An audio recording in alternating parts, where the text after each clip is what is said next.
नमस्कार. आज होता आमच्या मनालीचा लग्नाचा दिवस. माझे तर सकाळी डोळेच उघडत नव्हते, कारण की एवढं बॅक टू बॅक हेक्टिक झोप न झाल्यामुळे आज मला एवढ्या उलट्या होत होत्या. मला वाटलं पण नव्हतं मी मनालीचं लग्न बघेन किंवा पुण्यवचनाला तिच्याबरोबर बसेन. म्हणजे मी इथे रेडी होते, कंटिन्यू उलट्या. इकडे माझी ब्राईड टू बी मस्त रेडी झालेली पुण्यवचनच्या लूकसाठी. मनालीला प्रत्येक साडी एकदम सुंदर दिसत होती. आणि ह्या पुण्यवचनचा लूक एकदमच मस्त होता. पहिलं मी तिची नजर काढून घेतली, की म्हणाली, "तू खूप सुंदर दिसतीयेस." इकडे अमरचे पण आउटफिट एक सो एक होते. तर मला भेटला, म्हटलं, "चल बाबा पहिला आपण फोटो काढून घेऊया." कारण की लग्नात खूप हार्डली आमचे एकत्र फोटोज आहेत. त्याच्यानंतर आम्ही सगळे आलो आमच्या देवाला नारळ ठेवायला, गाराणे घालायला.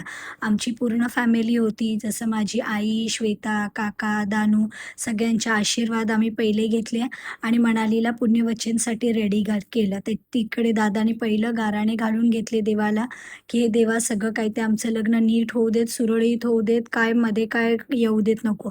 आणि मंडावळ्या घालून तर मनालीचं लूक केवढं सुंदर दिसतंय ना, एकदम मराठी प्रॉपर ब्राईडसारखी. आणि इकडे आम्ही बसलो पुण्यवचनसाठी. मनालीचं पुण्यवचन तेजू आणि दादा करत होते. पण काल आम्ही एवढ्या हळदीला थकलेलो त्याच्यामुळे आज कोणाचे डोळे उघडत नव्हते आणि वरतून एवढं ऊन होतं. बापरे! काल तर आम्ही खूप नाचलो.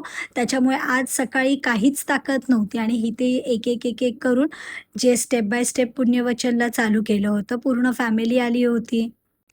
हळू-हळू करून सगळे पाहुणे मंडळी आता यायला लागले होते. इथे मनालीचं ते हळदीचं असतं ते करून घेतलं.